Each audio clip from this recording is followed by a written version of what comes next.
In theory, there are only 4 styles of parenting. Authoritarian parents are controlling and demand obedience without considering the child's point of view. Permissive parents are loving but don't exert any control. There are no rules. Authoritative parents are firm but loving. They encourage independence within limits. Neglecting parents are uninvolved and often uninterested in their own child. Recently, a 5th style was proposed, but we will come back to that later. The styles range from controlling and demanding to complete freedom, and from cold and unresponsive to loving and receptive. Each, authoritative, permissive, authoritarian, and neglectful parents have their place.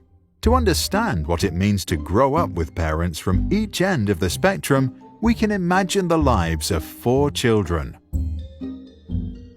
Sarah's parents are authoritarian. They love their girl, but they believe that strict rules are important to make Sarah become well-behaved and fit into society.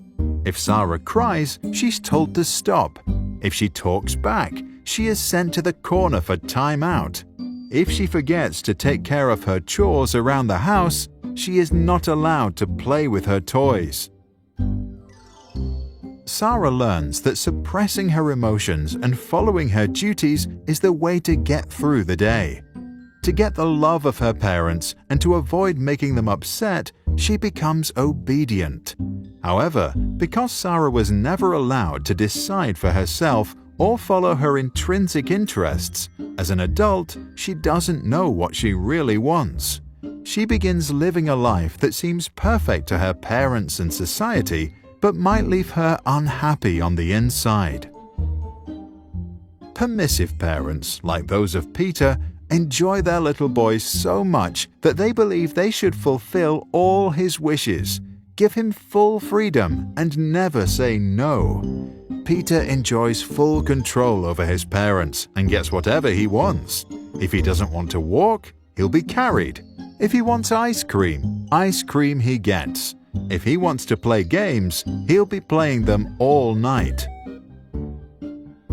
Peter grows up completely without borders and does whatever he thinks is right. He never coped with conflict, and he did not learn to control his emotions. The fact that he always got what he wanted made him a bad loser. As he grows older, he often acts inconsiderate and doesn't know his limits. Arthur's authoritative parents respect their child's needs, but believe that kids need freedom within certain limits. Arthur can freely play, but when he's done, he needs to help tidy up. He is allowed to eat ice cream, but only on Sundays. Screen time is limited to 30 minutes a day.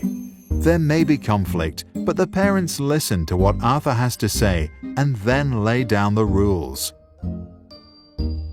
Arthur learns that some things are difficult, but his parents give him all the support he needs to get through it. He develops the strength to endure hardships and to continue following his interests and passions. In class, he bravely expresses his own opinions in an appropriate manner. During breaks, he can show his emotions and act freely. As an adult, he agrees to rules only after they have been discussed and he feels like he understands them. Neglectful parents are usually not present in their children's life.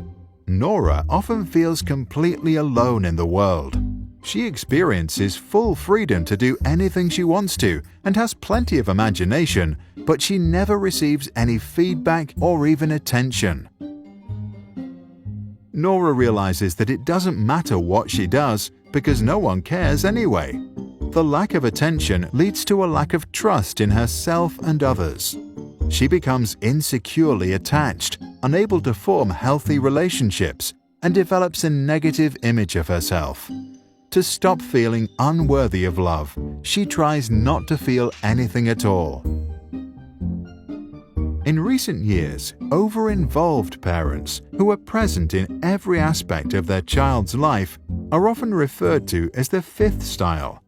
These parents are also known as snowplows, removing obstacles out of their kids' path, or helicopter parents who hover about and micromanage every aspect of their child's life. Since they won't let their children do anything alone, the children can't learn to overcome challenges by themselves. Research infers that these children don't like to solve difficult problems, lack perseverance, and may even procrastinate in protest when something requires a lot of effort. Since most research on parenting is based on self-reports and was done in the US and Europe, it is not clear how strongly the observed effects will hold up in controlled observational experiments or in other parts of the world. The 4 parenting styles were first introduced by psychologist Diana Baumrind. For good parenting, she advised balance of demandingness and responsiveness. Add to that the wise words of Maria Montessori to never help a child with a task at which he feels he can succeed, and parents should do pretty well. What do you think?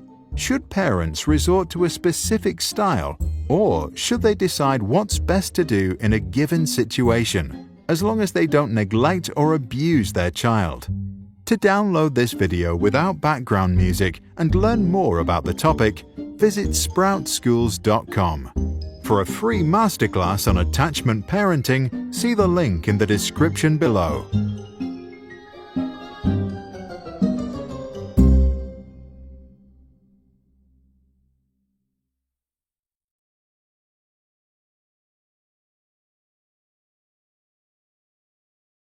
Sprouts videos are published under the Creative Commons license.